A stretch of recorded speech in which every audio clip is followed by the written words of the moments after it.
आप स्टडी करने के लिए बैठते हो मगर आपका ध्यान स्टडी से हटकर सीधा मोबाइल की ओर डाइवर्ट हो जाता है। आप पढ़ाई करने के लिए अपने दिल को समझाने की कोशिश करते हैं मगर ये दिल है कि मानता ही नहीं। इसका सीधा मतलब है आप में विल पावर की कमी है, यानी आपका ध्यान किसी प्रोडक्टिव चीज में नहीं लगता लेकिन टाइम वेस्ट करने वाली चीजों की ओर इजीली डाइवर्ट हो जाता है। दोस्तों, आपको विल पावर की कमी का इम्पैक्ट शॉर्ट टर्म में नजर नहीं आता।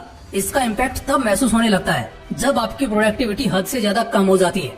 आप टाइम वेस्ट करने वाली चीजों के आदी हो चुके होते हैं जिससे आप इवेंचुअली उस बुरे मुकाम तक पहुंच जाते हो जहां से आपका नॉर्मल कंडीशन में वापस लौटना बहुत मुश्किल हो जाता है। ऐसे में विल पावर की पावर को पहले ही समझकर इसे इंक्रीज करना जरूरी हो जाता है। सो आज की वीडियो में मैं आपको विल पावर बढ़ाने के 6 ऐसे सीक्रेट्स बताने वाला हूँ जिन्हें अगर आप सही से फॉलो करते हो तो आपका वक्त, जज्बात और आपकी लाइफ सब बदल जाएगा। So let's start the video. Number 5, self confidence. कोई भी प्रोडक्टिव काम जिससे कुछ मिलता है वो शुरुआत में आपको हेक्टिक लगता है, उसे करने की इच्छा नहीं होती। ऐसे में आपकी विल पावर ही वो चीज है जो उस काम को करने के लिए आपको प्रेरित करती है। एंड इस विल पावर को बढ़ाने का सबसे बड़ा हथियार है आपका सेल्फ कॉन्फिडेंस। अगर आपका सेल्फ कॉन्फिडेंस कहता है कि आप दिन में 10 घंटे पढ़ाई करोगे तो उतने ही टाइम विल पावर भी आपका साथ देगी। पढ़ाई छोड़िए, दुनिया में ऐसी कोई चीज नहीं है जो आपको इम्पॉसिबल लगेगी।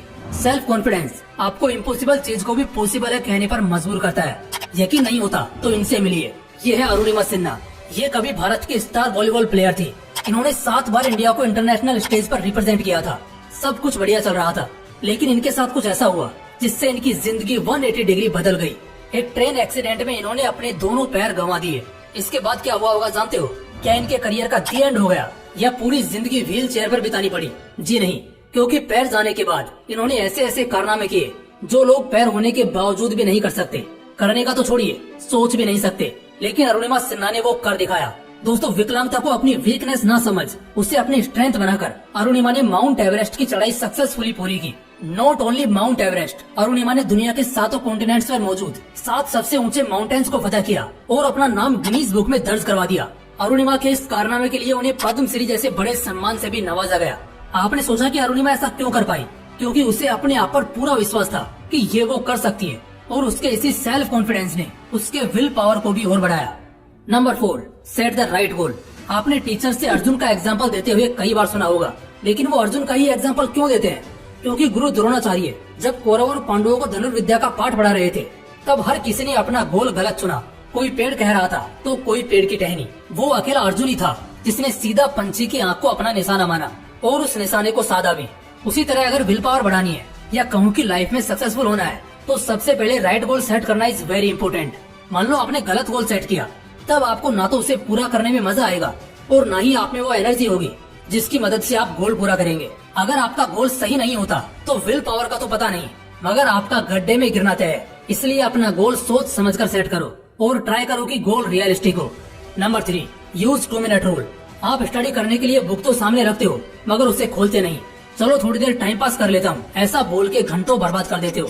आपका इस तरह डिस्ट्रैक्ट होना यह दर्शाता है कि आप में विल पावर की कमी है। इससे होता यह है कि आप सही क्या है और गलत क्या है ये अपने आप को समझा पाने में नाकामयाब रहते हो और बार बार गलत डायरेक्शन में ही जाते हो। ऐसे में आपको ज्यादा विल पावर की जरूरत होती है पर आप चाहकर भी उसे बढ़ा नहीं पाते। बस यही काम आता है 2 मिनट रूल। आपको कुछ नहीं करना है। आप जब स्टडी करने के लिए बैठते हैं और मोबाइल या टीवी के ओर डिस्ट्रैक्ट होने लगते हैं तब अपने आप को बस 2 मिनट के लिए इंसिस्ट करना है और बुक से 2-3 लाइन पढ़ने पर मजबूर करना है। 2 मिनट बाद रिजल्ट देखना, आपका ध्यान बुक में लग जाएगा। आपके डिस्ट्रैक्ट होने के चांसेस काफी कम हो जाएंगे। आपको अब स्टडी करने में मजा आने लगेगा। Number 2, balance stress level. Stress इस दुनिया में जीवित हर एक इंसान इसे लाइफ में एक ना एक बार एक्सपीरियंस करता ही करता है। मान लो कोई व्यक्ति बहुत खुश है, उसने अपनी जिंदगी में वो सब हासिल कर लिया जिसे हासिल करने के लिए उसने सालों तक स्ट्रगल किया। एक दिन उसका सिर ऐसे ही नॉर्मली दर्द करने लग जाए और कोइंसिडेंटली उसी टाइम वो कहीं सिर दर्द से जुड़ी किसी गंभीर बीमारी के बारे में सुन ले तो जाहिर सी बात है उसे चिंता होने लगेगी और चिंता के मारे वो सोचने भी लग जाएगा कि कहीं उसे भी ये गंभीर बीमारी तो नहीं है और अगर है तो वो आगे क्या करेगा, उसका क्या होगा, वगैरह वगैरह। सिंपली मुझे यह बताना है कि आपकी खुशहाल जिंदगी में स्ट्रेस कब आ जाए आप प्रिडिक्ट नहीं कर सकते। इसलिए जरूरी है कि आप स्ट्रेस को कैसे कंट्रोल करें ये सीखें ताकि स्ट्रेस भरी सिचुएशन में भी उसे कंट्रोल करके आपके प्रोडक्टिविटी पे उसका कोई असर ना हो। एंड स्ट्रेस भरी सिचुएशन में भी जब आपकी प्रोडक्टिविटी कम नहीं होती तब समझ लीजिएगा कि आपकी विल पावर आपका साथ दे रही है। बट सवाल उठता है कि स्ट्रेस कंट्रोल कैसे किया जाए। स्ट्रेस कंट्रोल करना आपकी रोजमर्रा की चीजों पर निर्भर करता है, जैसे healthy diet, exercise and meditation. I strongly recommend कि आप डेली मेडिटेशन करें, क्योंकि मेडिटेशन एक ऐसी चीज है जो आपका स्ट्रेस तो कंट्रोल करती ही है एंड मोर इम्पोर्टेंटली आपकी विल पावर भी बढ़ती है। नंबर 1, learn how to manage time. Management skill क्या है और इसे इम्प्रूव कैसे किया जाता है, अगर यह समझना है तो आप स्कूल में पढ़ते वक्त बनाए गए टाइम टेबल को याद कीजिए कैसे आपने मॉर्निंग में उठने से लेकर सोने तक का शेड्यूल बनाया और उसमें कितने घंटे पढ़ना है, कितने घंटे सोना है, कितना टाइम स्कूल में बिताना है और कितना टाइम स्टडी के लिए देना है, यहाँ तक कि खेल कूद मस्ती मजाक के लिए कितना स्पेंड करना है। ये सब लेखा जोखा लिखते थे और उसके मुताबिक अपना डेली रूटीन फॉलो करते थे। बेसिकली इसी को टाइम मैनेजमेंट कहा जाता है। ब्रॉडली बताया जाए तो आप लिमिटेड टाइम में कैसे अपने सभी काम कंप्लीट करते हैं और उसी लिमिटेड टाइम में कैसे आप अपने और अपनों के लिए टाइम निकालकर खुशियाँ ढूंढते हैं, यही है टाइम मैनेजमेंट। पर दोस्तों, टाइम मैनेज करना सुनने में जितनी आसान चीज मालूम पड़ती है उतनी है नहीं, और आपने भी इसे कहीं ना कहीं एक्सपीरियंस किया है। बताता हूँ कैसे। आप जब कोई काम करते हैं, फिर चाहे वो स्टडी हो, किसी प्रोजेक्ट पर वर्क करना हो या सोना ही क्यों ना हो, उसके लिए आप एक टाइम लिमिट सेट करते हैं। अगर आप उस टाइम लिमिट के अंदर अपना काम कंप्लीट करते हैं तो आपकी विल पावर इंक्रीज होती है, आप मोटिवेट फील करते हैं। एज रिजल्ट आपका काम भी टाइम लिमिट के अंदर कंप्लीट होता है और हर बार आप में इम्प्रूवमेंट होती दिखाई देती है। वहीं अगर आपकी डेडलाइन मिस हो जाए तो आप डिप्रेस्ड हो जाते हैं, आपका स्ट्रेस बढ़ता है। एज रिजल्ट आपका परफॉर्मेंस दिन प्रतिदिन घटता चला जाता है। इसलिए अर्ली स्टेज में आप ऐसी डेडलाइन सेट कीजिए जिसे मीट करना पॉसिबल हो। यह नहीं कि जोश जोश में कोई बहुत बड़ा टारगेट बना लिया। जरा सोच विचार और सब्र से काम लीजिए। दोस्तों, विल पावर के बिना आपका कुर्सी से उठकर बेड पर बैठना भी मुश्किल हो जाता है। विल पावर के बिना आप सुबह बेड से उठ तक नहीं सकते।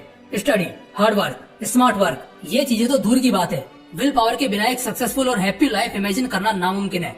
इसलिए बताई गई 5 बातों को ध्यान में रखो, उन्हें फॉलो करो और अपनी विल पावर बढ़ाओ, जिससे आपके सक्सेसफुल होने के चांसेस भी बढ़ जाएंगे। जय हिंद, जय श्री कृष्णा।